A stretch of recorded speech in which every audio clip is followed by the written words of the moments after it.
Okay, so long exposure. There we are. So what we're going to cover.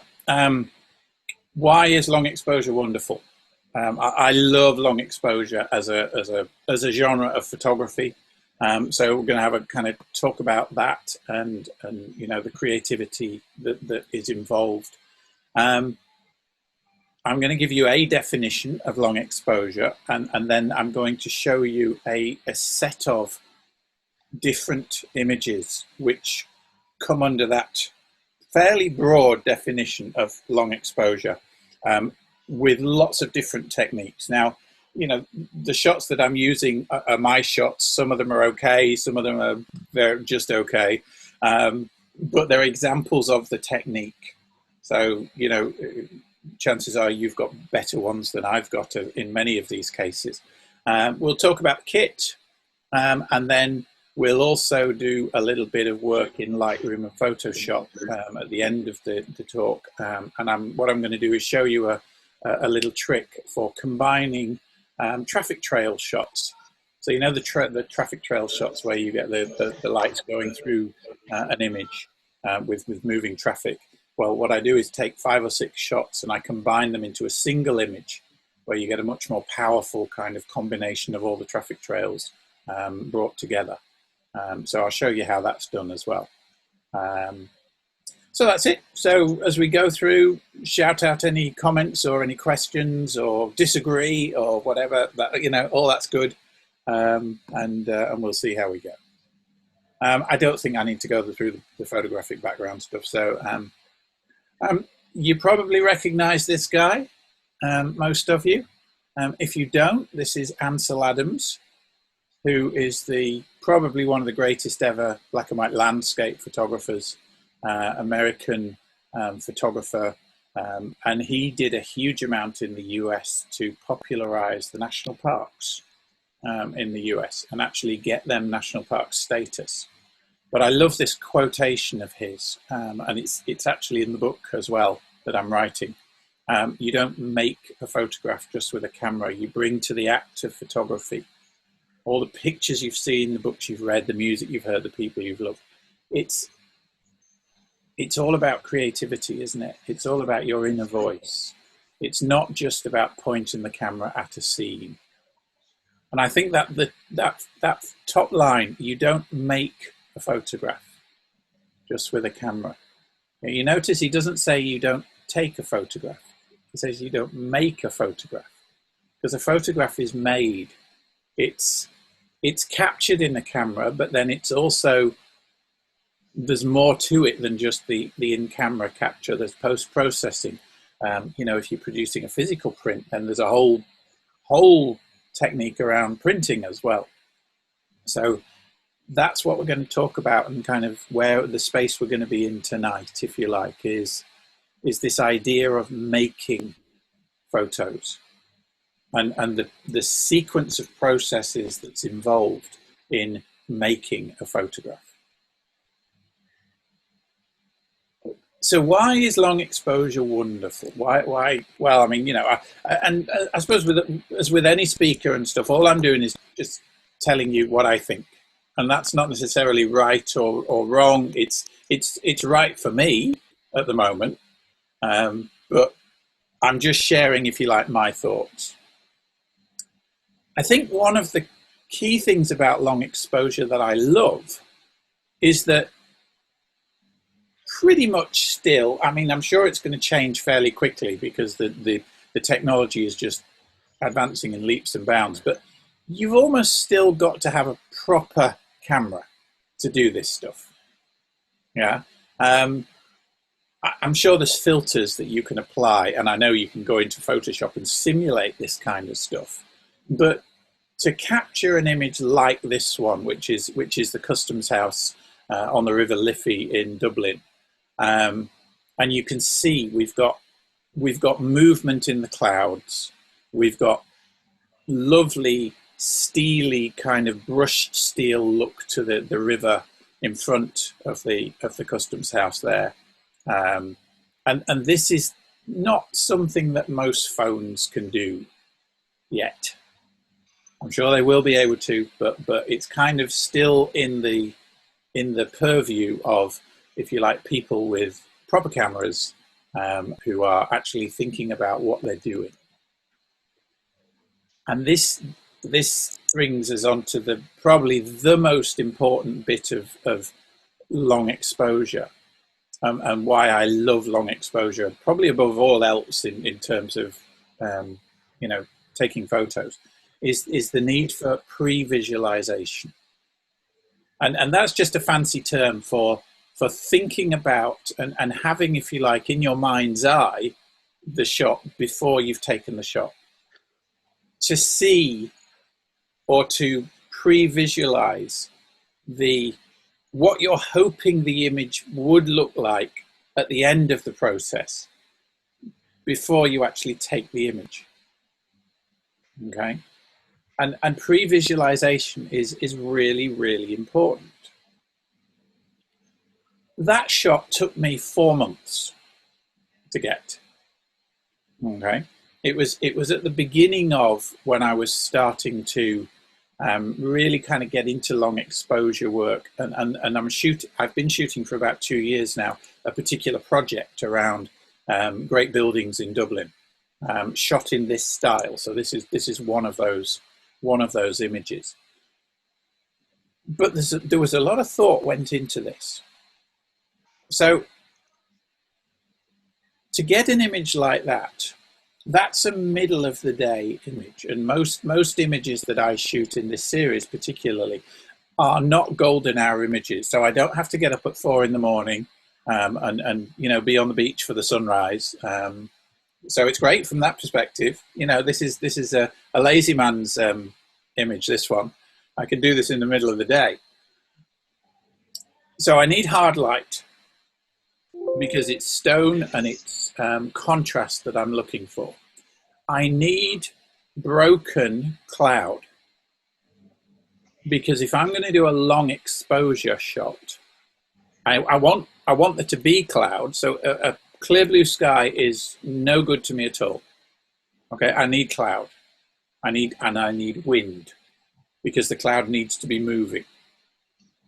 And so if I can get blue skies with white clouds that are moving on a fairly windy day, sometime in the middle of the day, and it's nice and bright, then things are looking up for this kind of a shot.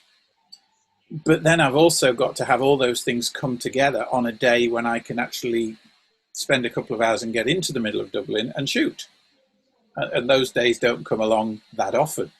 So the planning of like keeping an eye on the weather and keeping an eye on the time that you've got to go out and get shots like this means that it's actually relatively few days in a month where it's even possible, let alone whether you can actually go and do it.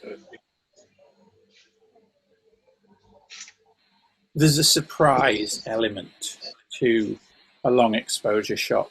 I mean, this shot I think was 5 or 6 minute exposure. Now, if you're one of the people who've been shooting long enough to remember shooting film, and you kind of, if you've just grown up with digital, you're used to kind of instant gratification. But film is very different. You used to shoot film and then you had to either send it away or you had to develop it and you had to wait for the image to come back, or you had to wait for it to develop. And there's this surprise, am I going to get what I was hoping I was going to get? But we've lost that with digital to a large extent. We take the shot, we chimp on the back, and we see the shot straight away. But we don't with long exposure because you open the shutter and you've got to wait 30 seconds or 2 minutes or 5 minutes or 10 minutes for the shutter to close. So you've got that time where you're not getting instant kind of feedback. And then even when you do see it on the back of the screen, your screen's 2 inches wide. So you're not seeing the full impact of a shot like this until you actually get it home and put it on a monitor and actually start processing it. So I love the surprise. And of course, there's the uniqueness, because even if I'd taken exactly the same shot as this one on the tripod, immediately after that image had been taken, the next one wouldn't have been the same image, because the clouds would have moved again and there would be a different pattern in the sky. So pretty much every long exposure shot is slightly different from the ones before, which isn't necessarily the case for other kinds of photography. So this idea of thought, of consideration, I don't know, I must be getting older, but the older I get, the slower I start to get. I don't know whether any of you find the same thing, but my photography is certainly slowing down. Yeah, when I first got my D70, 10, 15 years ago, I was snap happy. I was shooting away at anything that moved, and I would shoot hundreds, if not, thousands of shots in a week or whatever. But now I'll go out during the day to shoot some of these shots. I might come home with 6 or 10 images in the bag, and I've just taken my time. I've set the tripod up. I've got the filters out and I've put the filters on. I've really thought about my composition. I've tried to get as much right as I can in camera. I've thought about my depth of field and where the focus point should be and all these different things. And then I'm taking a few frames and getting them as right as I can. It reminds me of when I was a young lad. In the north of England, my grandparents lived in Cleethorpes, Grimsby and Cleethorpes in Lincolnshire, which is actually where I was born. And my granddad was a trawlerman. He was a fisherman for most of his working life. And I always remember, when I was 5 or 6 or whatever, and we used to go up to Cleethorpes, and we used to climb the steps up to Grandpa and Grandpa's flat, because they lived on the first floor, past the old motorbike at the bottom of the stairs, which was always fascinating to me as a little boy. And my grandpa would spend what to me seemed like hours and hours lighting his pipe. And he'd have this little pouch of baccy, and he'd get the baccy out and he'd put it in the pipe and he'd tamp it down with his finger, and then he'd light it. And then he'd use his finger to tamp it down again. And I always wondered why his finger didn't burn, but he had kind of pads on the end of his fingers and stuff. And this was a ritual that he went through. And it took ages to light his pipe and get it going. And for me, setting the camera up and the tripod and the filters and the remote control release and all the rest of it, it reminds me of my grandpa and his pipe. It's kind of like a ritual, and it might take me 10 or 15 minutes to get that all set up. And I don't care, because I'm actually, in that 10 or 15 minutes, I'm grounding myself in the scene. I'm just becoming aware of the scene, and I'm just letting it kind of sink into me before I actually cue myself up to actually take any shots. And I think that is really, really important. Yeah. I remember, I've had the wonderful pleasure of going out with some of you on the sunrise shoots, and meeting Kathy and Tony and the others in the car park at 5 in the morning or whatever it was, and tramping down onto the beach and stuff like that. But that whole thing of just being present, you don't have to be shooting all the time.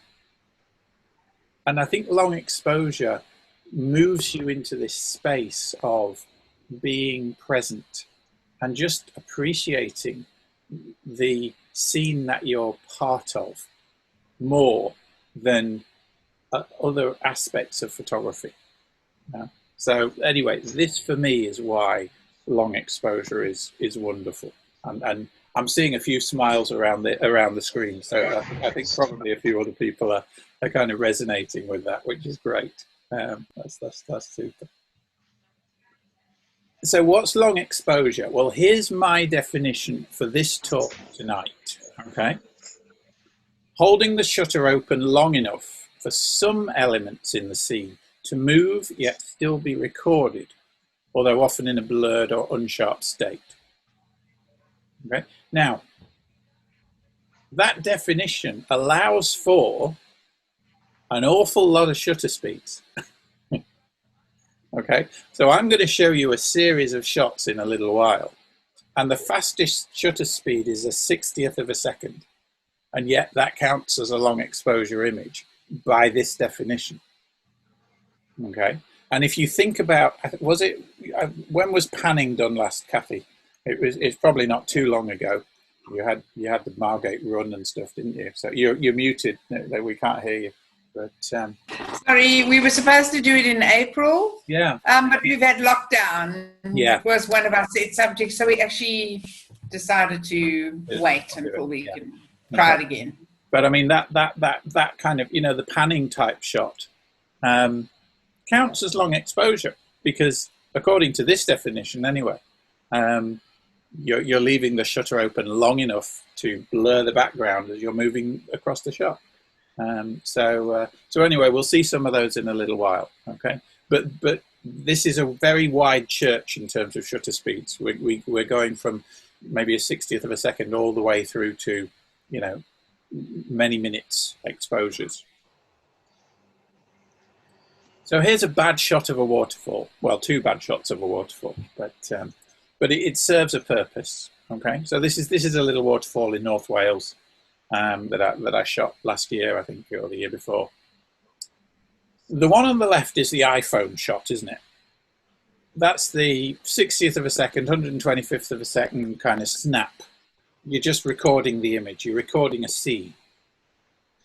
The one on the right is a long exposure image, where you've thought about the scene that's in front of you, but what you've decided to do is render the scene in a completely different way. And you've used your technical know-how, you've used your equipment, and you've used your ability to pre-visualize to say, well, if I allow that water to move by having a 30-second exposure, having my shutter open for 30 seconds, the rocks are not going to move. It's not a windy day, the foliage isn't going to move much, but I'm going to get that lovely whooshy look to the water. The scene on the left is the scene that we see with our naked eye. The scene on the right, nobody has ever actually seen with their naked eye. And that's, again, one of the wonderful things about long exposure. You're creating something that nobody has ever seen, because we just don't process movement like that with our own eyes. So you are really creating, you're making an image from your understanding of, if you like, what the camera and the processing can bring to a scene which is in front of your eyes. To get that 30-second exposure, you're normally going to have to use what's called an ND, a neutral density filter. And I'll go through those later on and show you some in a bit more detail. But basically, it's just a dark piece of glass that goes in front of the camera lens. Okay? And it lets a lot less light into the lens. So basically, the shutter has to stay open longer in order to record the scene. Okay. One of the downsides of using these filters can be a color cast. So you see on the left, we've got kind of the colors are about right, and the water, the white of the water in the waterfall is white.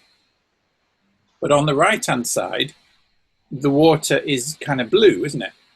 It's not white. There's a distinct blue color cast. And that's the color cast that's been introduced by that filter. Okay. So one of the processing things that you will probably need to do with many of the dark filters is you are going to need to adjust the color cast back to what it should be. Okay. Now, it's very easy to do in Lightroom. If you take a shot at the normal shutter speed, okay, with the normal white balance that you're using, whether you're on cloudy white balance or daylight white balance or whatever. Okay, so you get this shot. When that loads up into Lightroom, in the develop module, yeah, there is the two top bars in the develop module are the color cast and the white balance. Okay, and it will show what the color temperature is of your image. So you can read the color temperature for this image. Now, if you load this image up, okay, which is another image in your camera, it'll have a different color temperature because there's much more blue in it. And if you compare the differences between the two, you'll see a difference. And I know that for my 10-stop big stopper filter, the difference is 1050 Kelvin. Okay, and K is the unit of measure, if you like, for white balance. So I know that if I move the slider to the right, which is the warmer, so I want to make my colors warmer by 1050 K, then I will correct the blue imbalance from my filter. And once you know what your filter's color shift is, it's the same every time you use it. So you just learn it once, and then you know how to make the change next time. I mean, there's other ways of doing it. You can just put the eyedropper on the white water here, and it'll make that white, and it'll correct the color balance for you as well. So there's other ways of doing this. But just wanted to kind of share that those are a couple of little tricks. So always take a fast shutter speed shot, and then without moving the camera, so you're on the tripod, then take your long exposure shot. The other benefit of that is that if there is a bit of breeze and the leaves and the trees and stuff are moving in a 30-second exposure, you can actually combine these two in Photoshop and just mask out the blurred trees from the slow image and bring in the sharper trees from the faster image, and just kind of keep the blurred water from the slower image. So you can use masking to combine images like that as well, which is a very easy technique. So when do we use long exposure? Okay, so in terms of next month's set subject, okay, all these would be very relevant areas to submit under long exposure. Okay, so panning, because if you're following, whether it's a motorbike or whether it's, you know, a car on the Desi Raceway or whatever, or whether it's a bird in flight, okay, you've got to allow some time to pass for a panning shot to become effective and blur the background. Okay, so that's a kind of the shorter end of long exposure, but it's still long exposure by the definition I'm using for tonight. Obviously, clouds and seascapes, bless you, clouds and seascapes are, you know, smack in the middle of long exposure, whether it's my customs house shot or that shot behind Kathy at the moment. I mean, that's probably a long exposure shot as well by the look of it. We've got moving clouds in the sky, and the water is beautifully smooth and stuff like that. So these, you know, these sunrise and sunset shots are prime targets for long exposure. Water, light, and traffic. The camera move and zoom in through your shot, so start trails. Now, I'm just going to mute everybody because I'm getting a little bit of background noise. There we are. Okay. Now, this third one, this is a really interesting one, removing people. I don't know whether you've ever been to a well-known, you know, tourist attraction, Taj Mahal or Notre Dame or wherever, and you get there on the tour bus, or you got up at a reasonable time in the morning rather than 2 o'clock in the morning to be there before everybody else. So there's people milling around in front of this building that you want to photograph. And it's a pain in the neck, isn't it? Because, you know, I mean, you know, you've come all this way to photograph this building and there's other people there. Yeah? And you just want a lovely shot of the building, but you don't want all these people in the front of it. Well, if you've thought about what you're going to be doing that day and you've brought your either tripod or you've got somewhere where you can set the camera down, and you can put a long exposure together by maybe adding a filter on the front of the camera. If you can expose that image for maybe 10 seconds or longer, you can pretty much get rid of all the people. Because if they're moving around with a 10-second exposure, they don't stay in any one place in the image long enough to register. Okay? And if you can get to 20 or 30 seconds, I mean, virtually nobody gets left unless they're just sitting absolutely still or standing absolutely still for the whole of that 30 seconds. Okay, so this is a really, really good way of removing people. But again, it requires pre-visualization. It requires you to think to yourself, I'm going to that place. I'm only going to get to shoot it during the day, but I'll take my long exposure filters. And I'll maybe take a little tripod that I can just set down on the wall or on a seat or something to put my camera on, so I can actually get a long exposure.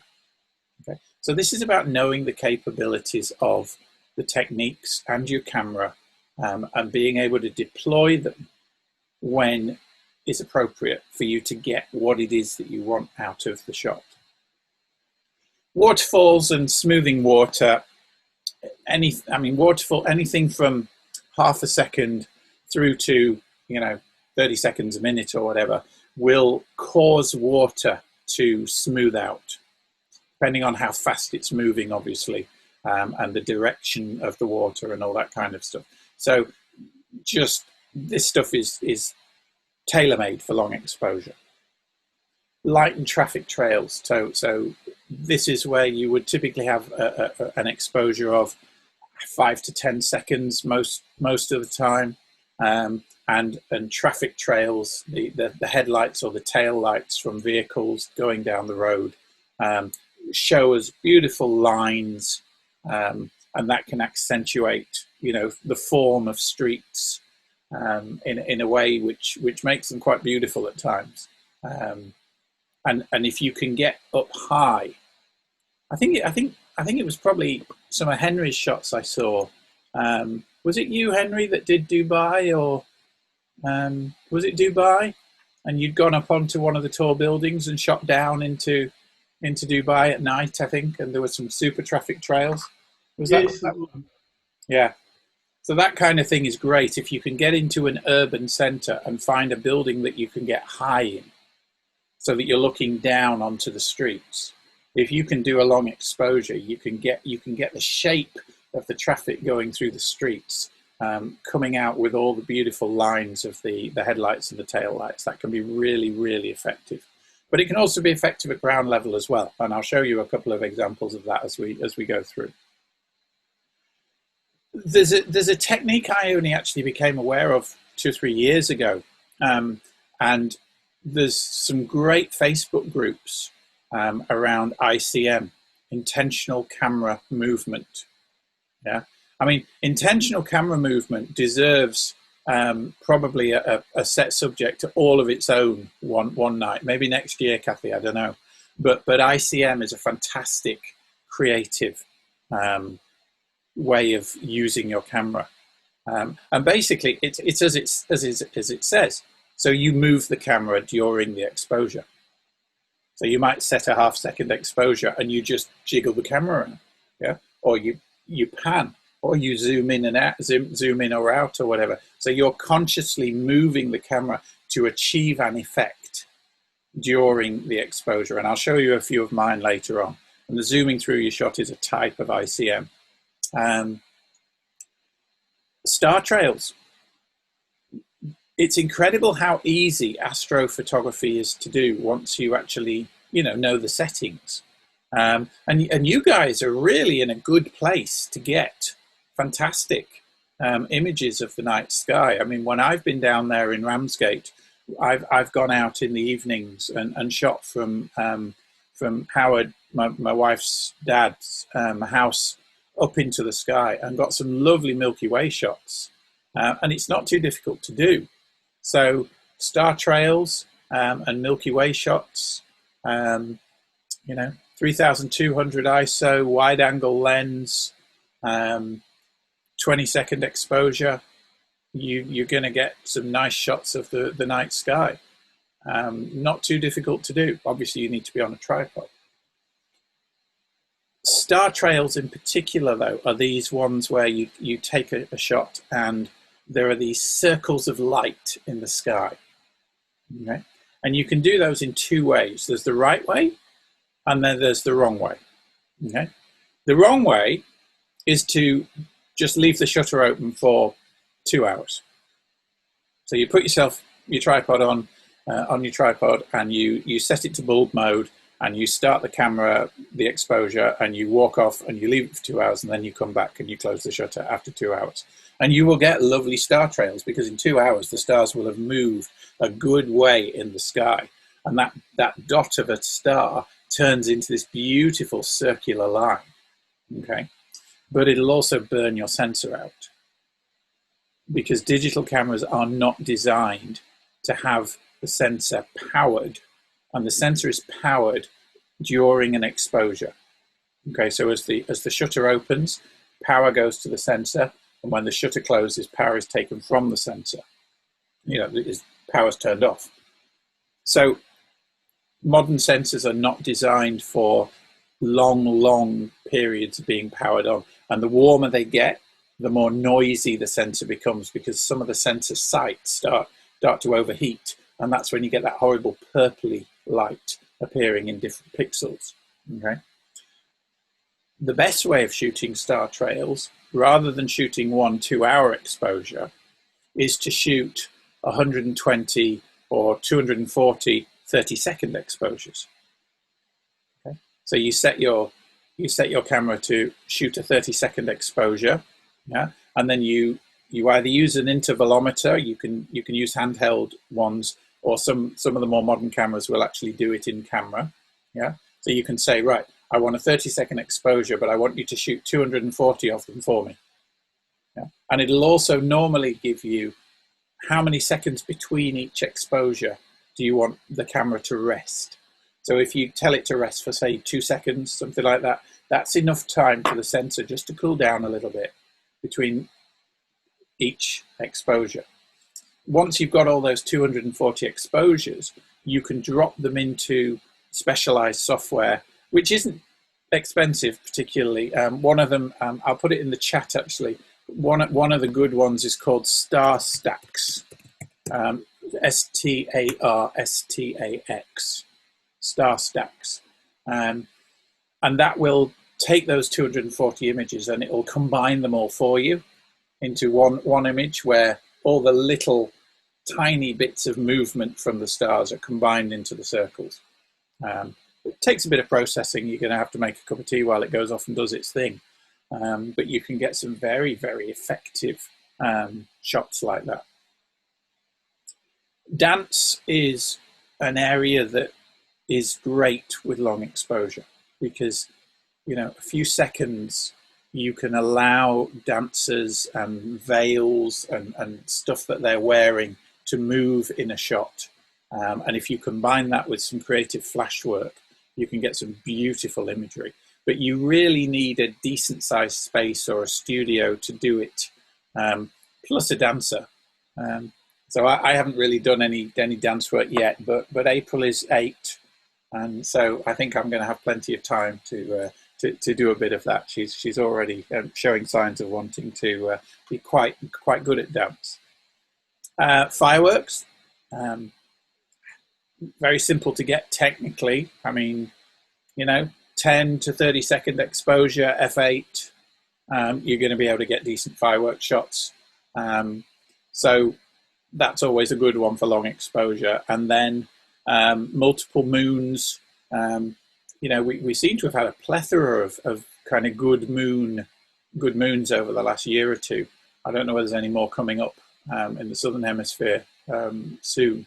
But, opening the shutter or keeping the camera on the tripod and opening the shutter, say, once every 2 minutes, as the moon climbs in the sky, you can actually build up a fantastic sequence of shots. Mike, what about lightning? Yeah, well, lightning as well. You can leave your shutter open during a lightning storm, for, a minute, 2 minutes or whatever. And if the lightning cracks during your shutter, you will capture it. Didn't Laura didn't you get a lovely set of lightning shots over Durban? Am I going mad? Yes, that was way back when, though. It was, wasn't it? Yeah. Yeah. You see, we don't forget. Yeah. Yeah, so that kind of thing can work really well if you can point your camera out at sea, maybe during the next electrical storm, and just set it to bulb mode and leave it open for a couple of minutes, and it's incredible the shots you can get with that kind of thing. So these are all possibilities for next month for long exposure, and that's probably not a complete list either. But think of all these. So don't everybody put in the sunset shot, because it'll be a really boring club night if everybody just puts in the boring sunset shot. And I have a think about other types of long exposure shot and see what else you've got that you could use.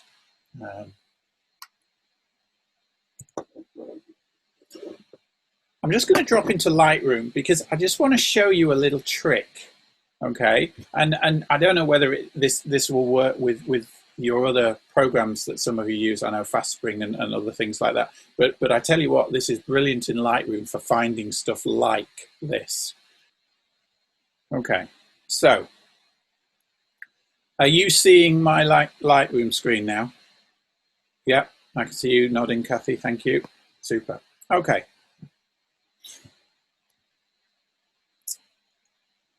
Finding your shots. Okay. So you want to look out your shots, and you've got your catalog. So I mean, if I want to search the whole of my catalog, I've got 630,000 images in my Lightroom catalog, going back 20 years, and they're stored on multiple hard drives that are connected to the computer on the network and stuff. And I can search all those. It will be a bit slow if I try to over the Wi-Fi. Okay, so I'm not going to try and do that. But what I am going to do, I'm going to go down to a local folder on my hard drive, which has got 15,000 images in it. Okay, so you can see there's all these different images in this folder. This is the pictures folder. Now I'm going to go down to print photos. Okay, so that's got 10,500 images in. Okay, so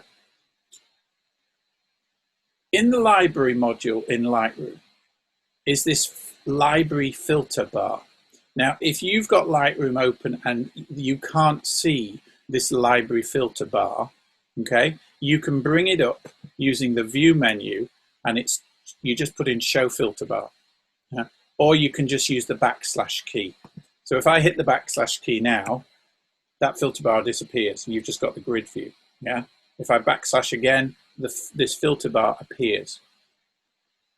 Now, when you take a shot with a digital camera, it stores alongside the image lots of information about the image, and that's called metadata. So it stores the camera make and model. It stores your shutter speed and your aperture and your ISO.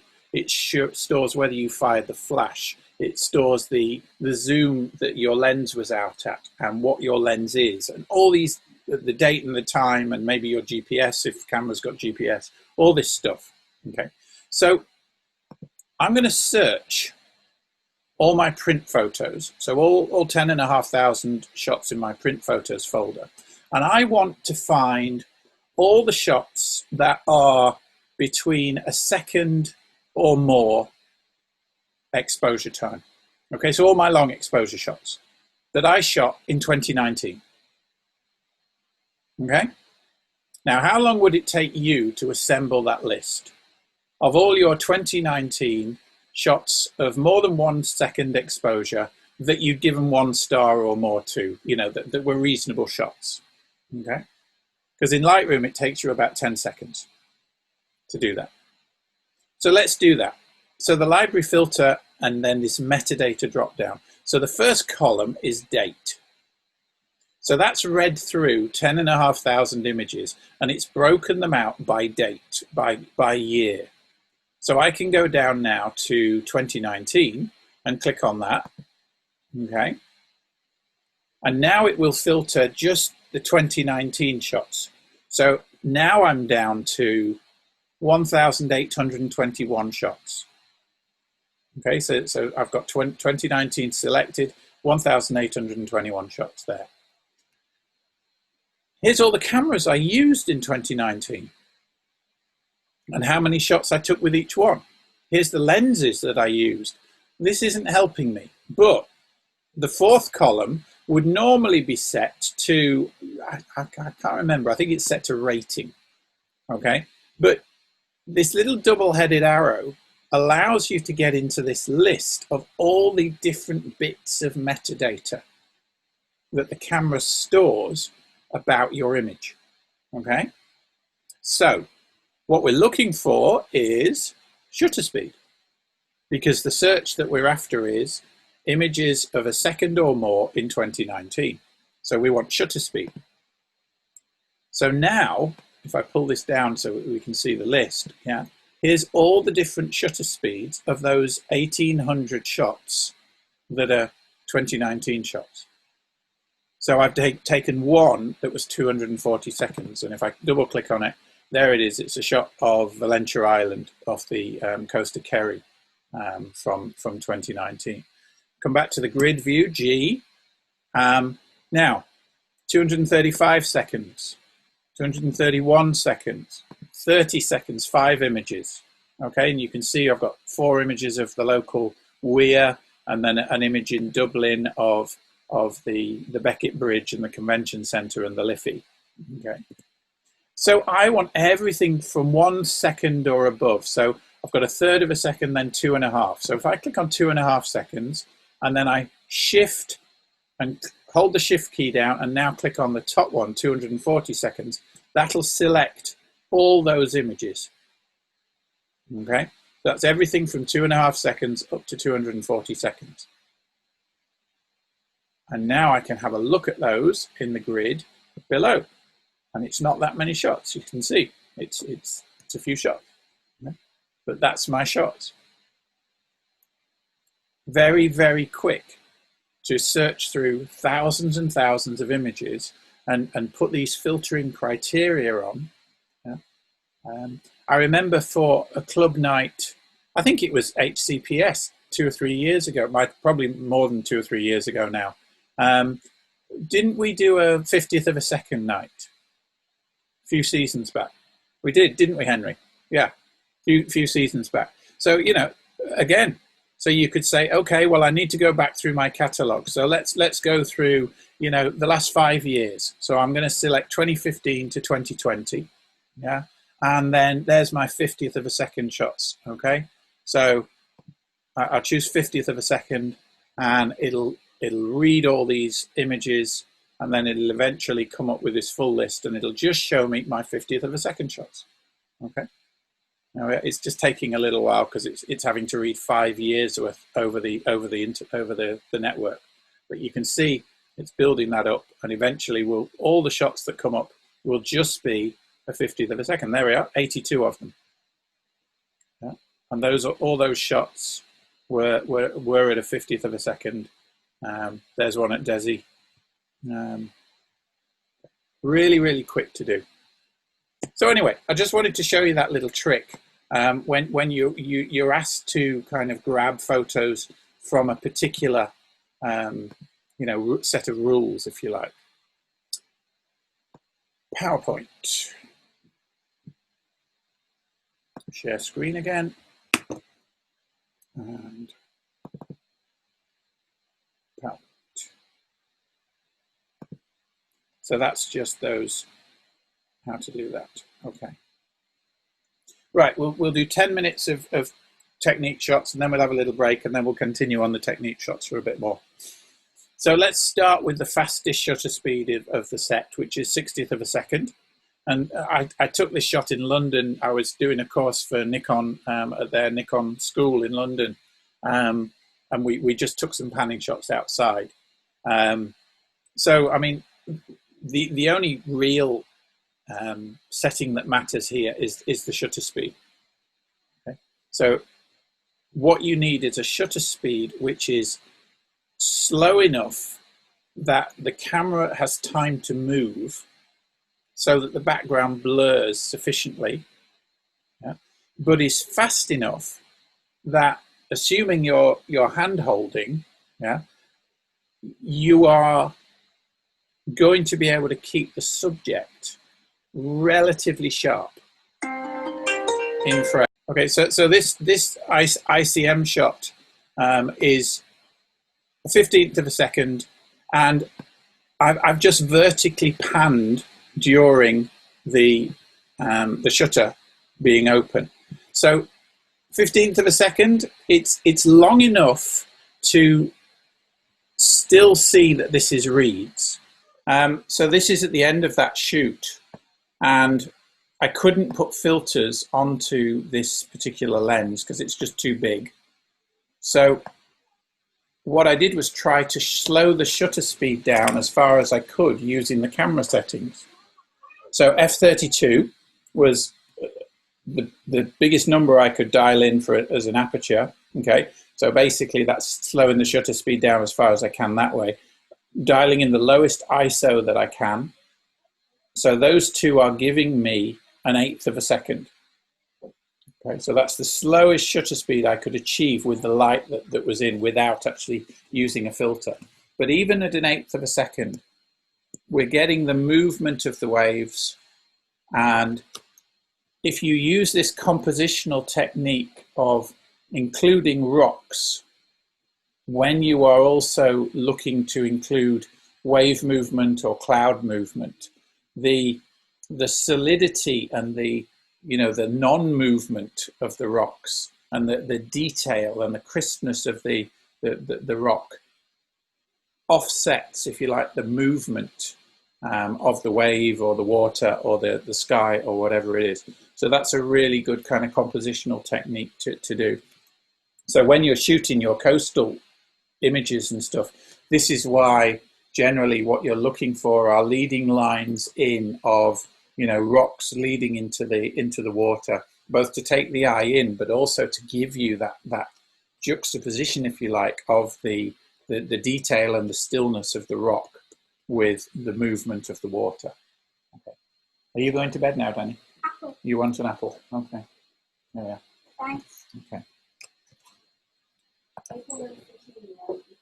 Oh, okay. And April wants a kiwi. There aren't any kiwi. There aren't any kiwi. In the green thing. Yeah. Oh, there we are. There we are. That's the camera club. Hello. Hello. Hola. There we are. There's April. Wait, are they on mute? There's Henry. Hi, Henry. I think we've lost Kathy. But, Wait, yeah. where? That's it. Right. Can they hear us? They can hear you now. Yes. So I've got to go now. Oh, Kathy's coming back on. There we are. We lost you, Kathy. Ah, she's muted. No worries. Okay. This is one of the most boring scenes that I've shot for years and years. Actually, this is the local park, and this is grass, just a boring grass kind of park, a hedge, and then a sky. Okay, so there's nothing at all exciting in that shot. But if you turn that into an ICM shot, so this is a horizontal pan, 1/3 of a second, yeah, it turns into kind of like this abstract shot where you've got effectively what are layers. Shush, boo. You've got layers of colour, and I've sold that a few times to interior designers and things. So depending on, you know, what your marketplaces are, that can be quite useful. Okay.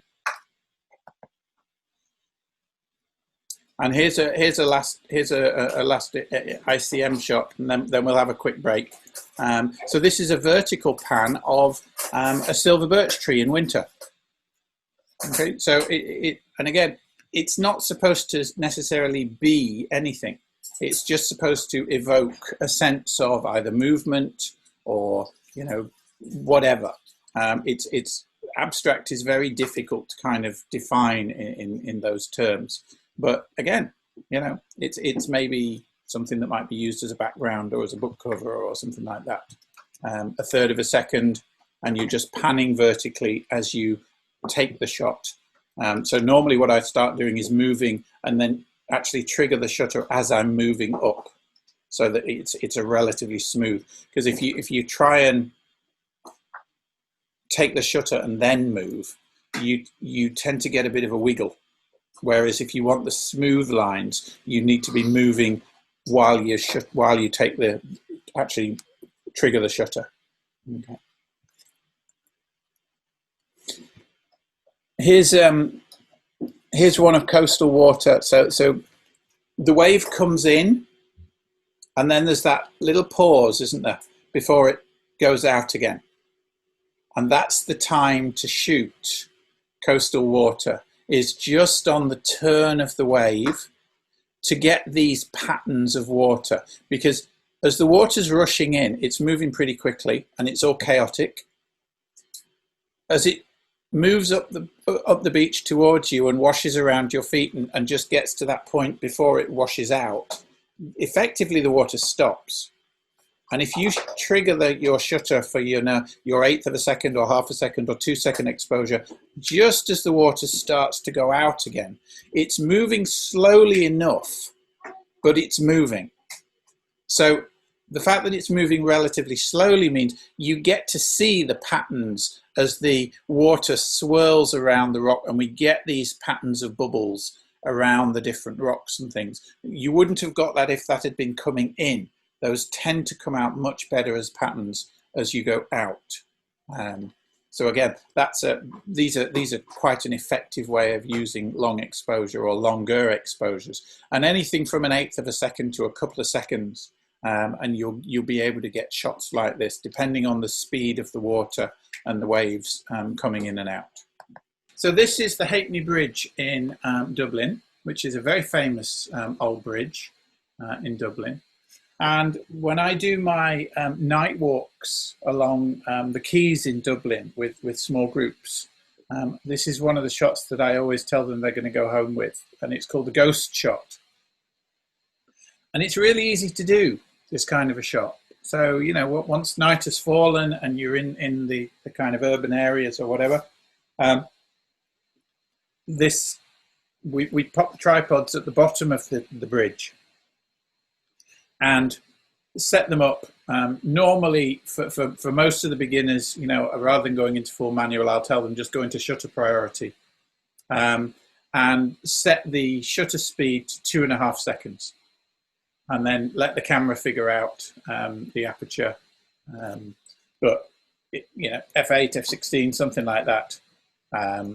And with a 2.5 second exposure, figures that are walking towards you, the body mass, if you think of my hand in the picture where I am there, moving towards you, the most of your hand, the mass of your hand or the mass of the body walking towards you stays in relatively the same place during that 2.5 second exposure, but the edges of the body and the features of the face and stuff just blur out enough to start making the figures look ghostly. So the figures register as figures. You can see that they're figures, but you lose all the kind of definition.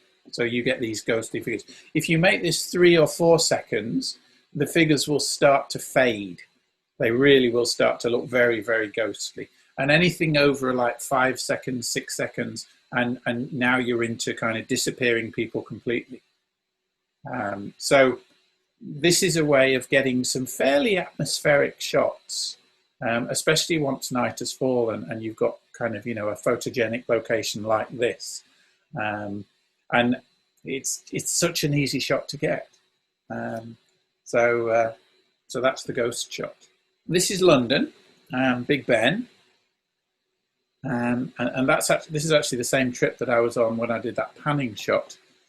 So I took myself out one night that I was there. And again, pre-visualization that I was talking about before, this is the shot that I went to London wanting to get.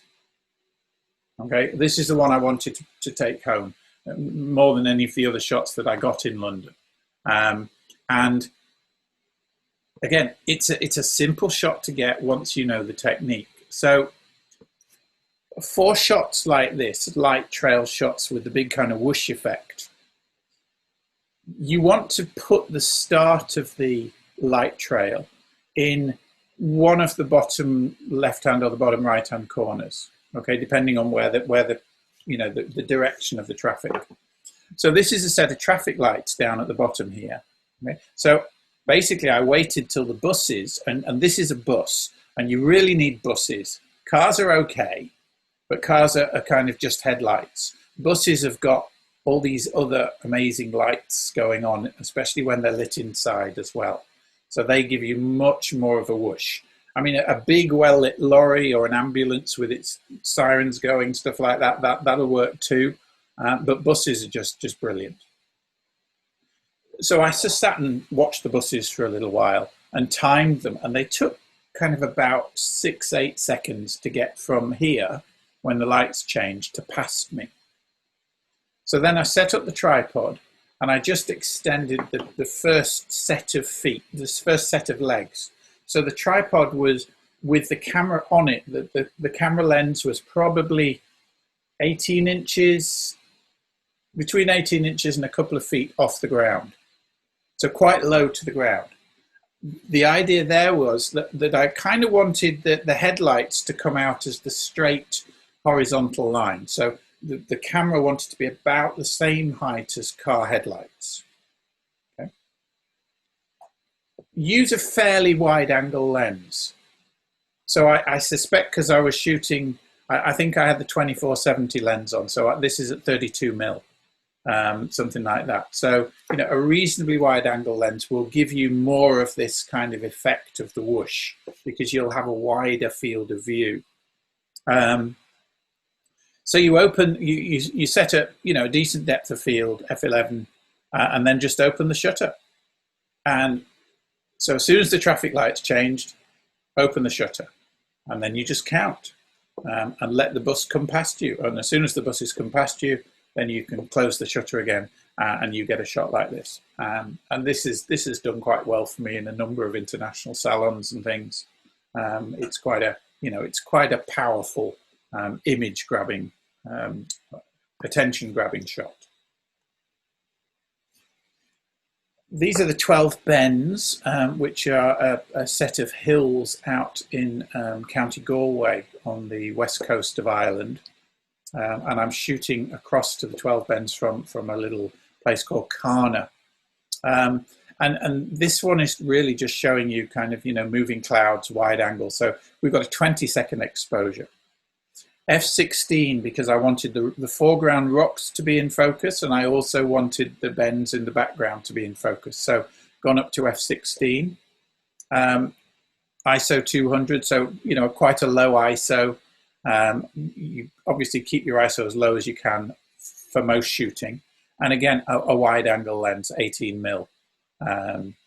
So the 20 seconds, the clouds in the foreground, even in 20 seconds, have moved very little in that frame, because there's not much movement that could happen at that distance in the frame. But look at the clouds in the top right and top left hand corner. In 20 seconds you definitely get this kind of slight whoosh effect of the clouds, and the wider your angle of lens, the more pronounced that effect will be. So you've got rocks in the foreground, fixed, immovable, pin sharp, nice detail in the rocks, and then you've got the eye moving towards the back, and then coming out with this kind of like whoosh effect of the clouds and stuff. When you're processing a shot like this, stay away from the clarity slider. Okay, clarity kills clouds, so you should never really be using clarity if you want to keep soft and fluffy clouds. The very quick way of spotting overuse of clarity in Lightroom, in landscape kind of in cloud shots, is that all the undersides of the clouds go really, really dark and crunchy. And that's a surefire sign that somebody's whacked the clarity all the way up. The new texture slider is the one to use in a shot like this, because it will generally ignore this type of cloud, and it would just kind of work on these high frequency image parts of the image in the foreground. Another 20-second exposure. So this is sunset, looking to the west, up the River Liffey, past the forecourts here on the right. And 20 seconds has given us a time to get a few light trails there of traffic moving along the quays. It's also given the Liffey, the waters of the Liffey, time just to move. So again, we've got this kind of brushed steel look coming into the water, which is lovely. The reason I put this particular shot into the sequence, though, is around the aperture. Certainly in urban environments where you've got lots of point light sources, you know, the street lights, if you want them to come out as the little starbursts, and you can see these have got the lovely little starbursts around them, those starbursts normally kick in at around f13. On some lenses, it might happen at f11, but for most lenses, they're going to kick in around f13. So f14 was pretty much going to guarantee me starbursts. So that's why I pushed this, rather, because I would normally probably shoot a scene like this at f11. But f14 was going to give me the starburst. So I went up to f14 on it to get the starbursts. This is a local country house about 5 miles up the road from where we live here in Lucan, called Castletown House. And I mean, it's a beautiful walk. You know, we very often go off on a Sunday afternoon and have a walk around this beautiful domain. And you've got the stately home, and you've got woods and fields and a river and swans. It's a beautiful walk. So again, you know, 20 seconds, you've got a still foreground, you've got the reflections of the water. The water in 20 seconds kind of goes pretty glassy. There wasn't too much wind, so there's not really any ripples and stuff. But then in 20 seconds as well, up in the top sky, there was obviously quite a bit of movement of the clouds there. So it just makes for a pleasing image. This is a very famous abbey out in the west of Ireland called Kylemore Abbey. And Kylemore Abbey is shot to death. I mean, you walk into the abbey grounds, and this is the scene that you're presented with, and everybody kind of gets their iPhones out and click, click, click, and that's it.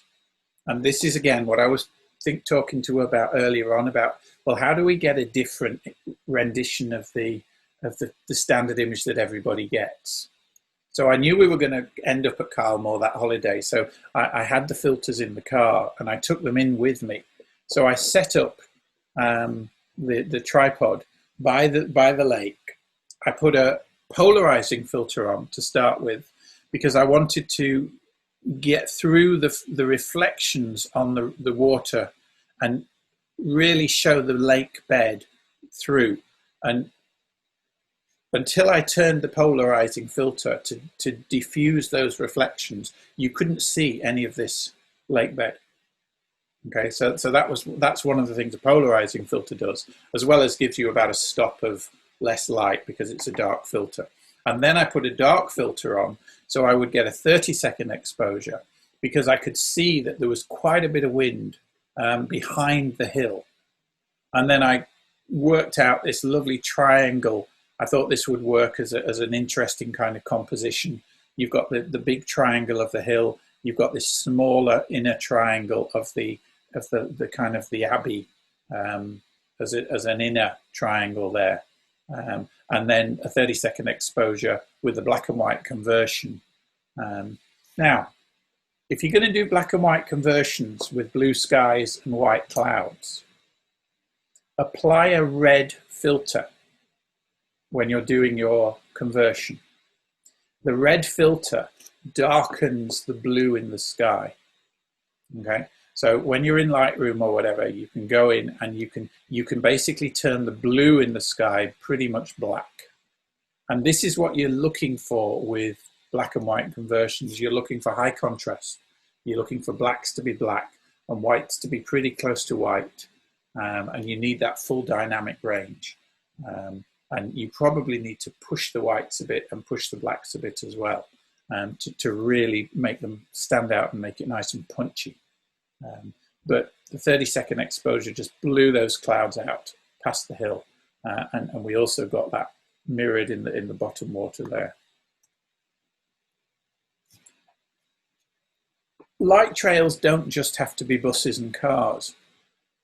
This is shot from one of the bridges in London, and it was going to just be a nightscape of the Shard, which is this building here, and then these other buildings, and the Tower Bridge in the background there. But I became aware that there were these pleasure boats coming under the bridge, and this was a mooring place for them. I think, you know, this is one of these boats that you get on and have a meal, and it goes up and down the river. So I just waited for the next one to come along.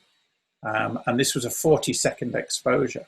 So as soon as I saw it go under the bridge behind me, I ran over to the camera, started the exposure, and 40-second exposure gives us those lovely leading lines into the frame. And I think that adds more to the frame and makes it a better shot than it would have been without that boat line coming in. So again, you've got to think about your composition, and you've got to think about the dynamic of a shot and how you want the shot to look.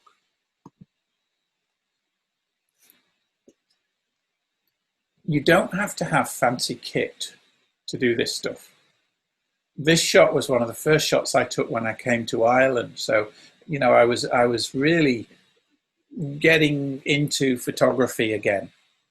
At this point, it was my first time I'd got a DSLR, I think, or, you know, my second Nikon DSLR, D30-100, really basic Nikon camera, the kit lens that came with it, and I think from memory, this was my first set of filters that I bought, and I think I bought them on eBay for like 15 euro or something. You have very cheap plastic square filters. You don't have to spend hundreds and hundreds of euro on the best filters in the world and Lee and, you know, all this kind of stuff. So 91-second exposure, so a minute and a half exposure on the kit lens. Okay. But, you know, all the compositional elements are there. The boats in the third's line on the, you know, the left-hand intersection of the third. Here's your detail, the cracking paint and the grass, okay? And then the boat is leading the eye back towards the lock, and then 91 seconds gives the clouds long enough to just move and get lovely and smooth and soft and whooshy. So you've got that difference again between the sharpness and the detail in the front, and then the smooth whooshiness of the clouds in the background, and the wide angle, you know, 19 mil is pretty much as wide as that lens would go. Accentuating the movement of the cloud.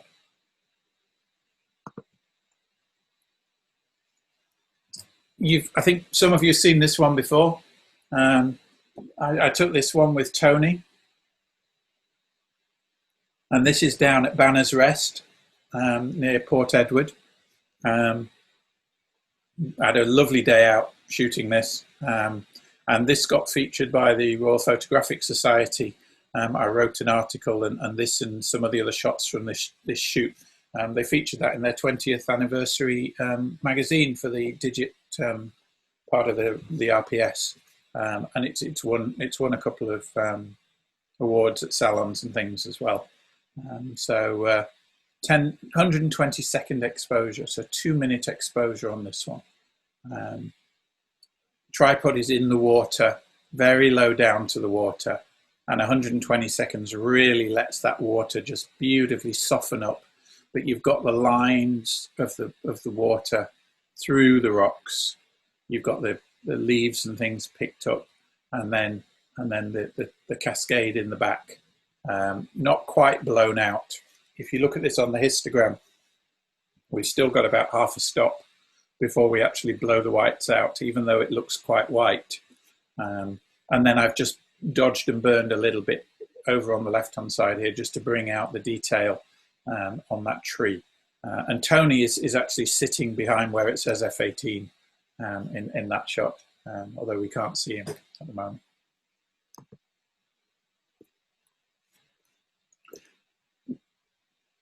Again, the pre-visualization and the fact that this type of image, this long exposure type of image, is the kind of image that most people don't take.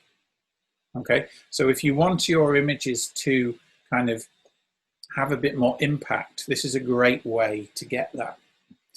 This isn't technically a particularly good shot. I mean, you can, you know, at club it would get hammered because we've got a blown out light here and another light here and all the rest of it. That was, by a factor of 5 or 6, I think, the most popular shot in terms of likes on the church website the year it was taken. Yeah. And the number of comments from parishioners and people who were saying, oh, the church has never looked at like that before, and however did you get that shot, and I love that shot, and the sky looks fantastic, and all this kind of stuff. And I was just waiting for the kids to come out of Cubs one night, and I just noticed there was a little bit of cloud, whiter cloud in the background. It was very dark. I mean, it was probably pitch black, you know, kind of effectively in the car park, but a 2.5 minute exposure, just put the camera on the ground and just pointed it up at the church.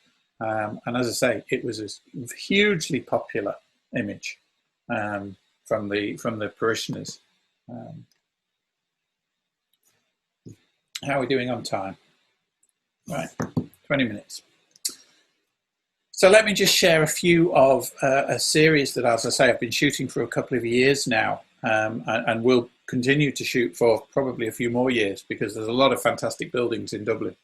And I started this set with this thing in my head that buildings are like vehicles through time, especially lovely old buildings. And Dublin has got more than its fair share of beautiful old buildings.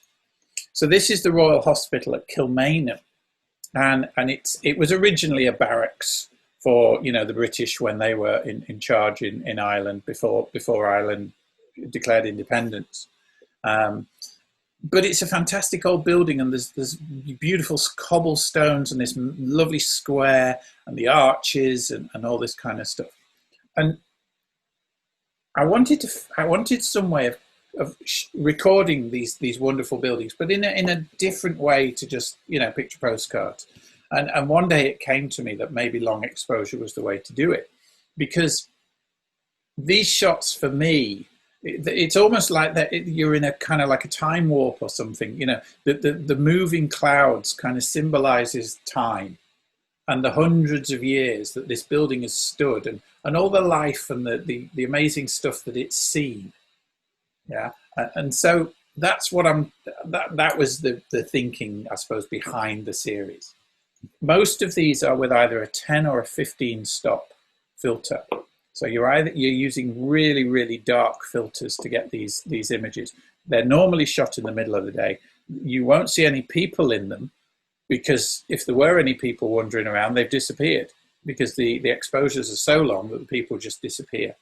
Okay, so typically I'm shooting the 16 to 35 Nikon wide angle lens with a Lee 10 stopper or a Lee 15 stop filter to get these types of image. So this one's at 30 seconds, and this is the fastest. That's the fastest shutter speed. The famine monument on the North Keys. This was a carefully composed shot. So I have the starving emigrants who you know died in their millions in Ireland during the Great Famine, and some of whom tried to get off to America on the ships. So this is a monument to the famine, the people who died in the famine. This building in the background here is one of the banks in the International Financial Services Centre in Dublin. So, you know, there's the kind of famine and plenty thing going on here. And this had been put up the week before, so I actually made a special trip into Dublin because I thought that this was a really good hoarding to kind of include in that kind of an image. So again, 226 seconds. So we're on, what, four minutes, something like that, 4.5 minutes exposure to give these clouds time to really move. There wasn't much cloud movement that day. So I had to go for a really, really long exposure even to get that amount of cloud movement. Obviously, all these are on a tripod, you know, with probably a bag hanging off it as well, just to really make it nice and solid. I don't know whether you guys have IKEA, do you? Do you have IKEA in South Africa? No, not yet, as far as I know. It's an amazing place if you're into kind of furniture and Scandinavian furniture and stuff like that. It's not a historic building, but it's an iconic building. And so I went out Dublin, not last December, the December before. It was about -5 the day I was shooting this. So I set up in the car park and I was shooting this. This is a 5.5 minute exposure, something like that, 6 minute exposure. And sure enough, the security guard came out, walked down between these cars during the exposure and walked up to me and said, "What are you doing?" Right. So I kind of invited him around the back of the camera and I explained what I was doing and showed him a few of the other shots from the series on my phone. And he got really, really interested. Yeah, and he stayed with me for about half an hour chatting about photography and stuff. And then he actually booked a one-to-one and came and actually took a couple of lessons with me as well as a result of this. So, but he walked through that image wearing a big yellow reflective jacket, but you can't see him because he didn't stay anywhere in any one place long enough to register as a human figure. So again, that's the International Services Centre, Financial Services Centre across the River Liffey from that bank that I told you about, showed you before. So just looking back along the other way. And there's another one, but we're up to 408 seconds now.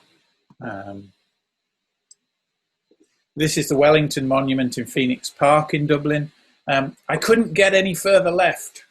I really wanted to put the monument kind of here because I could see that where the fan was going to be of the clouds, but the clouds really moved quite a way in 500 seconds of exposure. So, you know, F11 gave me a reasonably long shutter speed, knocked the ISO all the way down to 200, and then probably had the 10 stop filter on, I would have thought, that day. Because it was quite a grey day, but I just couldn't get any further left to put that just where I actually wanted it. It's still effective, but it's not as effective as I would like. I suppose I could always do it in Photoshop, couldn't I? But I haven't done that. And I think this is the longest of the exposures. This is Farmley, where we put up visiting dignitaries to Dublin. Middle of the summer, 11 in the morning, bright sunshine. And I like the light on the front of the house and on the front of the, you know, on the trees here. But there was no wind. It was a really kind of quite a still day. So I set the camera up and I put the tripod up and all the rest of it. And then I noticed there were two tiny little clouds just poking up at the back here. But there was barely no movement. So I thought, okay, well, let's see what we can do. So I got the 15 stop filter out.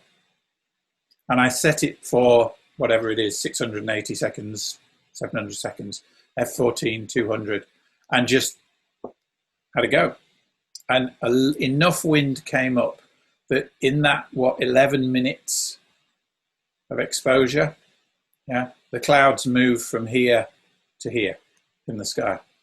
Now, it's not far at all, but it was enough to create this fan and you know, give you the sense of movement and an explosion of light over the building. So you obviously need a tripod.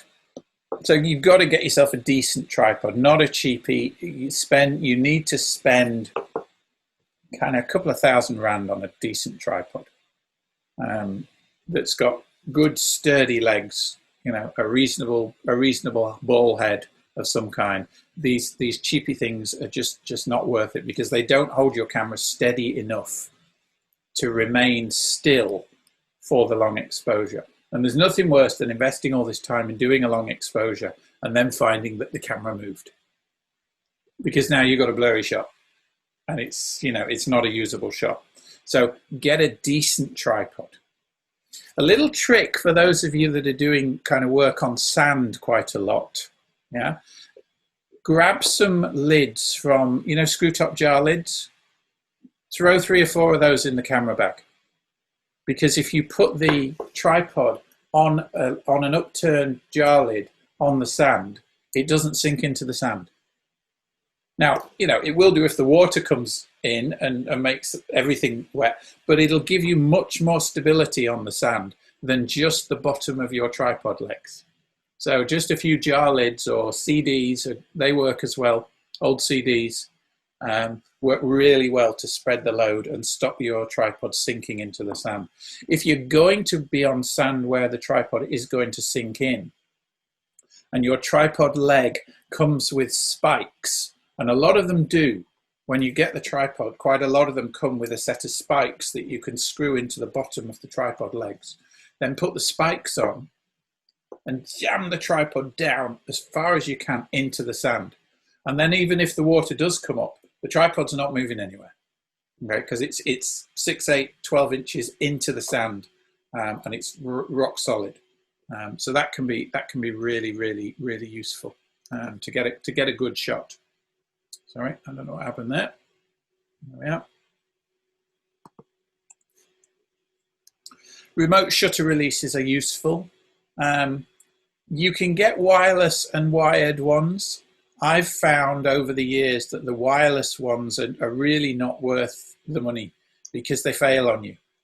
And very often when you're shooting long exposure, it's quite cold and the batteries run out and stuff. So I always use a wired release. I actually got this one in the Shelley Centre. I think it's the Shelley Centre, is it? Or is it the, it's the one above Marina Drive, quite near Ramsgate. Maybe it's not the Shelley Centre. Well, it's the big one with game at one end and pick and pay at the other end, I think. And anyway, I got it in the camera shop there. But it's great because it's all modular. You can see it's all bayonet mounted little bits that fit into each other, and different heads for different cameras and stuff like that. So this has served me really well for a good 10 years now. You need to cover the back of your eyepiece when you're taking long exposures, because if you leave the eyepiece open, light can come in and you get what's called light leaks, and they can kind of affect the photograph. So some cameras have actually got this built in. This is the D810, and it's actually got a little kind of shutter that you can close on the back of the eyepiece. If you haven't got one of these, you can either get one and just slide it on over the eyepiece, yeah, or use a bit of blue tack. Something like blue tack. Tape isn't so good, because tape can actually leave stuff on the glass of the eyepiece, and you don't want that. But blue tack just comes off. So a bit of blue tack is pretty good for that stuff.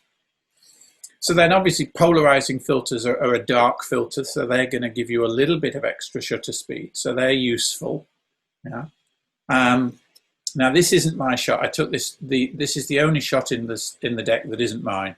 But it was such a good example of how effective a polarizing filter can be in reducing and eliminating reflections.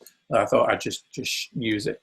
So when you put the polarizer on, it screws onto the front of the lens normally, and then it rotates independently of the front of the lens. And as you rotate it, you'll see reflections disappear, whether those are in a window, whether those are on water, and then you'll see through the water down to the stream bed as you rotate it. Really, really useful bit of kit for long exposure work. If you're not using a really wide angle lens, these are brilliant. But that's the if, okay?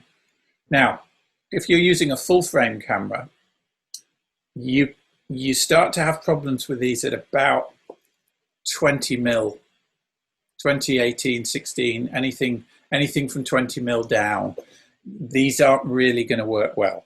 But 24 mil up, 20 to 24 to 35 to 50 mil, these are great. And basically, these are two polarizers, one on top of the other. And basically, as you rotate these, the filter gets darker. Okay, so you don't need to put lots of different filters on. You just rotate this filter and it gets darker and darker and darker as you rotate it. So you can actually get slower and slower and slower shutter speeds. So you can dial in however long a shutter speed you want by just darkening the filter until the shutter speed that you want is there. Okay. The problem is with wide angle lenses, they tend to create this polarizing X effect on images, and there's nothing you can do about it. It's just the way that light is transmitted through them when you're really using wide angle lenses. And if you get that expanding on your image, it's almost impossible to get out in post-processing as well.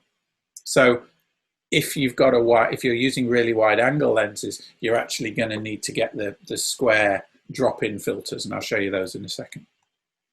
So these are the square drop-in filters. So what you have is you have this gadget on the front, which goes on the front of the lens, okay, and then it's got these little slots into which you slide either plastic or glass filters. And if I go back a slide, these come like this. So they have a clear end and they have a dark end. And in the middle can either be a soft grad or a hard grad, so a hard edge. So you'll typically use the hard edge for seascapes, where there's nothing apart from the horizon line.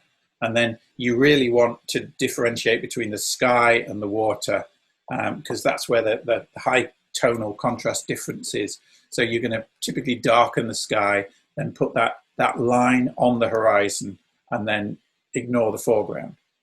Okay. The soft grads you would use in something like a lake with trees, where you don't want a hard line, because if you have a hard line along the middle of this shot, for instance, all the trees are going to get darker as well as the sky, and you kind of don't want to darken the trees too much. So that's when you'd use these soft grads. Now, some people say you don't need to use these at all anymore, because you can do this all in Lightroom later. And you can, but you have to probably bracket your shots, because if you're shooting into a very bright scene with a dark foreground, you probably can't get that in one shot with your camera. So you may need to do 2 or 3 or 5 exposures and then bring them all together and then play in Lightroom to get the same effect. So again, this is part of the craft of shooting long exposure, is using these filters and knowing when to use them and how to use them best. And to be honest, that's part of the craft that I love, because it slows me down and it makes me think about the shots that I want to take more, which to me adds to the enjoyment. So, that's up to you. The ND filters, the 10 stop and the 15 stop, they're just basically really dark pieces of glass. They typically have a little rubberized seal around them. So when you slide them into the filter holder, they stop any light leakage coming in. And they come in all different strengths. So as I say, this is all on the video, so you can kind of read the detail on this later on. But basically, a 30-second a 30th of a second exposure with your camera, looking at a scene, will turn into a 30-second exposure with a 10-stop filter. A 15th of a second without the filter turns into a minute exposure. An 1/8 of a second turns into 2 minutes. And you might think, I'll never remember all that. Well, you don't have to remember all that. Because, where are we? They come with this. They come with a card. Okay? So it shows you, here's the normal shutter speed. And with the 10-stop filter, the big stopper, here's the shutter speed that you need to dial the camera into. Whether you put that in bulb mode and use your watch or whatever to time it. Or even easier these days, there is an app. So if you go onto the App Store for your phone, you can download the Lee Big Stopper app. Okay, and it's a free download. It doesn't cost anything, and you tell it whether you're using the 6-stop or the 10-stop or the 15-stop filter. You dial in the shutter speed without the filter on, yeah, and then it tells you, okay, 30th of a second with a 10-stop filter is a 30-second exposure, and then it also gives you a little countdown time as well. So those are really, really useful for just figuring out the timings. Okay. These are new.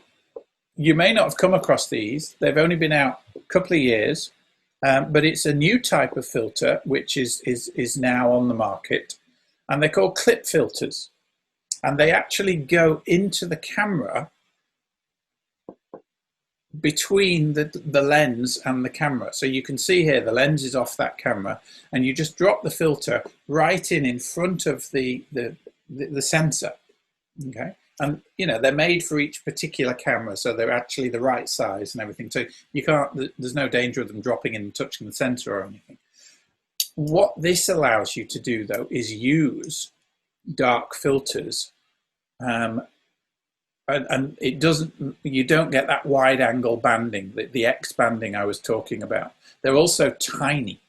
I mean, these things are like, well, if you think about the size of the sensor, yeah, I mean, these things are less than an inch square. So they're actually not as expensive as buying the big filters that you need to put on the front of a wide lens with a 77 or an 82 mil diameter. Okay. So, and also they don't get rain on them and they don't get splashed and stuff because they're inside. Once you've put the lens back on, they're completely protected. Yeah? So there's obviously a downside that you've got to take the lens off to put them on. So it's not quite as easy as, you know, you've got to shoot the whole session with this filter on probably, because you don't want to be taking your lenses on and off, you know, when you're on the beach or whatever. But if you're happy to do that, then this can be quite a good solution. Okay, so the last thing I want to do, because I know we're pretty much out of time, I just want to show you that quick little technique. So let me just come out of there, and I'm going to share. Initially, I'm going to share Lightroom, but just for a second. Okay, so I'm in Lightroom, and what we're going to do is we're going to take some shots that I took on O'Connell Street Bridge a little while ago. So this is, I'm on a tripod and I am pointing down towards Trinity College, and this is a 6.5 second exposure. Okay, so there's the first one, and there's another one, and a third one, and a fourth one, and a fifth one. Okay, so G, come back to the grid, and I'm going to Command an A or Control an A, select all of those. I'm going to go up to the photo menu, edit in. Now, rather than editing in Photoshop, which would drop each of those 5 images into Photoshop as a separate image, you go into Open as Layers in Photoshop. Okay. It's important you go down to the bottom and open these as layers. So these will open them all in one image, but they will be stacked as layers in the image in Photoshop. Now I've already loaded these into Photoshop because it just takes 2 or 3 minutes because they're big raw files and stuff. So that's what you do. You click on that, and then once you've done that, let me share Photoshop with you.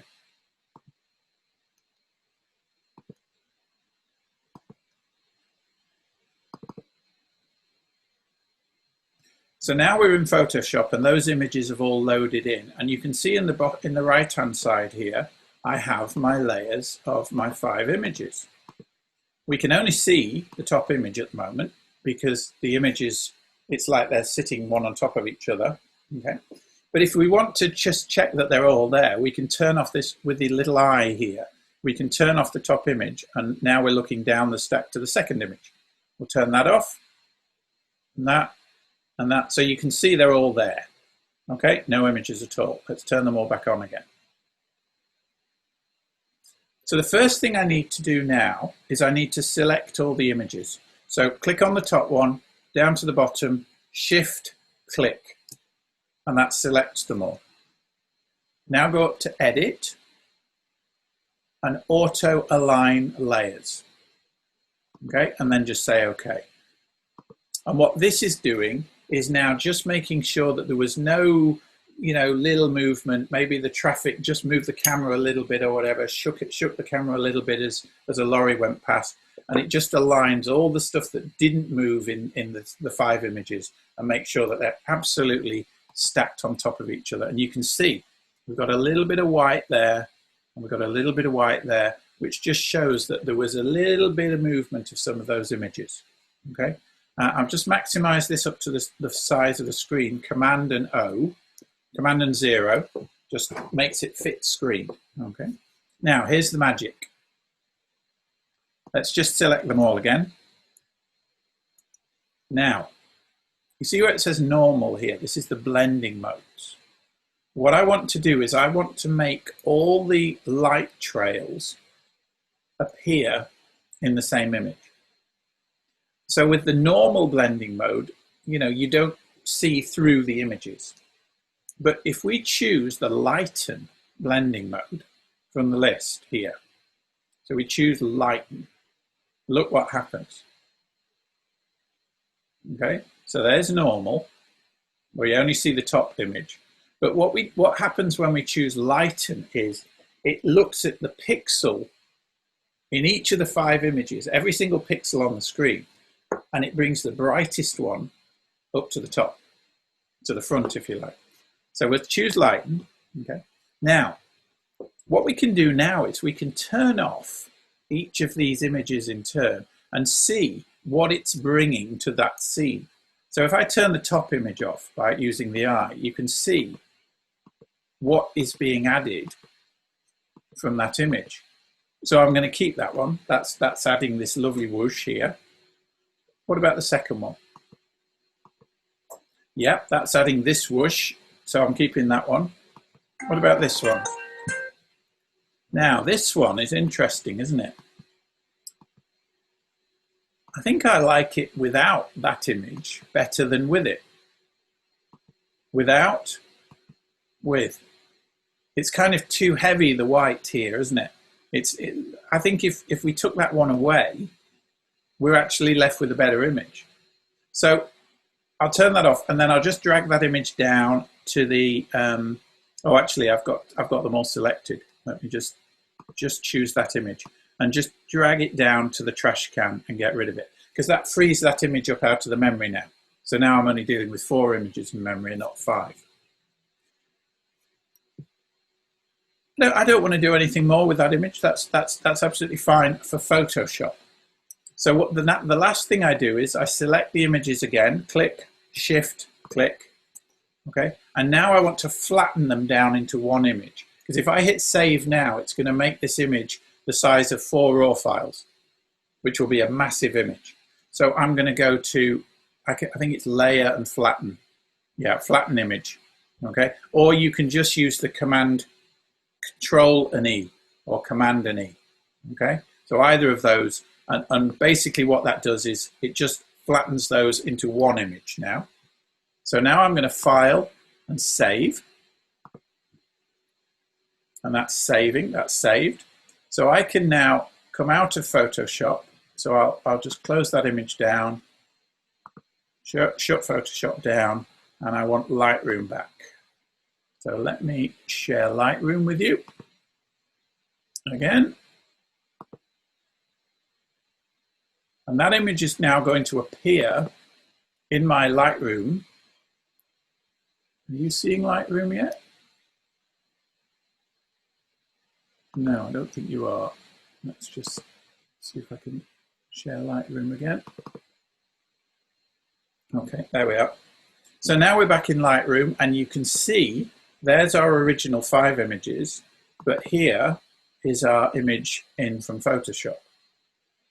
So let's just do a very quick edit. R takes us into Develop module, and opens up the crop tool. So I want a panoramic crop, but the first thing I want to do, actually, just escape there, the first thing I want to do is I want to fix these verticals on the buildings because we've got a lot of keystone. So let's go down to the Transform tab, click on the Upright selector and just draw a vertical line down that building and a vertical line down the corner of that building there. And that's going to fix my verticals. Okay, click on Done. Now I press the R key to get into crop. And now I can crop this and just bring up the image. So I want this line to come into that bottom left-hand corner. I obviously want to get rid of the white there, and then I need to keep the top of the buildings in, so maybe about there. So that's going to be my crop. Okay. Now come back to the Basic tab. It's a very warm image. It's too orange. I didn't compensate for the orange tones enough with my white balance. So let's just pull that temperature slider back a little, just to give me some cooler tones a little bit there. I'm blowing out some of these highlights, so I want to pull back that right-hand end of the histogram. So let's pull the shadows, the highlights back a little. There we are. Now, urban lights and buildings, clarity, all the way up. Look what it does. It just, that mid-tone contrast, it pops the buildings out. It really accentuates the lines in the street stuff here. Might even put a bit more texture in as well, just to really push that, and maybe a bit of vibrance, just to give those colors just a little bit more pop. And that would be the edit. Okay, so we've gone from images like that, yeah, individual images like that one, to a composite of 5 of those images, or 4 of them, which give an image like this, which is, you know, quite a bit more impactful and interesting. Now at Club, this would crash and burn because I'd blown the highlights here. And actually, when I'd taken this set of images, I only noticed that when I'd edited them. So the following week, I went back and I reshot a similar sequence of images. But the first image off the tripod, I underexposed by 4 stops. So everything in the rest of the image was completely black, but this area here was perfectly exposed. And then I just painted that in using some masking to the final composite. So I got a perfectly exposed image, which would be, you know, suitable for club or for a salon or whatever. Okay, I am done. So the talk is ended. Here endeth the lesson. Thanks, Ty. Yeah, that was good. Very good. Thank you. So, if I Very may- informative. We still here. Thanks, Jane. Thanks, Andy. Yeah. Joe, Henry. just a question. On those very long exposures with the 10 stoppers Yeah. with the statues, I noticed that your do we using aperture priority or manual? I'm pretty much always now on manual. I don't use aperture or shutter priority very often. I mean, I use it for things like the ghost shot, because I mean, the key thing with the ghost shot is 2.5 seconds. Yeah. But to be honest, once I'm on a tripod now, I'm shooting in manual. I'm actually doing everything in manual. I'm focusing manually. I'm setting my own aperture. I'm setting my own shutter speed, and I'm setting my own ISO. I'm taking total control. That's the question. Is that I noticed that your ISO kept on changing. Yeah. That's why I wanted to know if you'd locked it onto either shutter or aperture priority. No. So what makes you decide to shoot it at 500 ISO instead of 200 ISO? I'm not sure, to be honest. Maybe it's quite possible that I'd forgotten about the ISO that day. Okay. Yeah, you know, and it was just set at something which it shouldn't have been set at, because I mean, a lot of these shots go back a long way. Yeah. I mean, these aren't shots that a lot of these shots were shot years ago. I mean, that shot of the boat in Karna was 15 years ago now. So, you know, I've trawled the archives, if you like, to pull these together. But certainly, if I was shooting these today, I would be completely in manual. Yeah, and I mean, that forces you to think and slow down, because, you know, you really need to think. But the beautiful thing about the cameras today is you can take the shot, and immediately when you've taken the shot, and with the mirrorless cameras, even before you've taken the shot, you can check the histogram. So you can check that you did get the right exposure, that you didn't blow the highlights, you didn't crush the blacks or whatever. And if you got it wrong, you can try it again. Or with the mirrorless cameras, you can get it right before you take the shot. And that's incredibly useful. So if you are getting into this kind of work, get used when you've brought the image back onto the camera on your back screen. You can, one of the display modes on the back of the camera is to see the image with the histogram superimposed on the image, and that gives you a very, very accurate idea of whether you got the right exposure or not. Far more accurate than just looking at the image on the back of the screen. That doesn't give you a good read on the exposure. Thank you, Joe. Thanks, Joe. Well, Joe, Kathy unfortunately lost the signal again, so she sent me a WhatsApp. Okay. You are for her. Thank you. And from the club, your input into this. And I think, are we doing black and white editing? No, is it judging next week, isn't it? And then black and white editing in 2 weeks, I think, is it? Correct, yeah. Yeah, that's fine. So I'm looking forward to some super black and white shots. Sorry, Joe, can I just ask you, Yeah. you didn't seem to worry about noise reduction or anything in that editing of those photos. Do you not worry about the noise when you're doing, like, I suppose, long exposure? If I'm shooting at anything under 800 ISO, I'm not getting any noise. And normally, because I'm on a tripod and I'm shooting at relatively low ISOs, I mean, typically I'll shoot at the lowest ISO I can, which is 64 or 100, you know, or 200. The odd one were higher, but anything under 800 ISO, I'm not getting any noise. Certainly no ISO noise. Now, there might be there might be, you know, sensor noise from being in a very dark environment or whatever, in which case you just do a little bit of luminance processing in the noise reduction panel in Lightroom. But most of the time, noise isn't a problem. Because of the way I'm shooting, I'm not using high ISOs. Okay, thanks. But I mean, if that's an interesting area for you, Sue, next time we do some editing, remind me, and we'll just have a look at the noise panel and go through that. Yeah, I'll do that. Thanks. Yeah, super. Okay. All right. Well, any questions, or are we done? have I completely bamboozled you all? Great. Really wonderful. Enjoyed it. Thank you very much, Joe. Okay. Well, Thanks, you guys have a good Thank you evening. very much, Joe. I'm going to go off to my other camera club starts in 10 minutes now. So. Thank you. Thank you.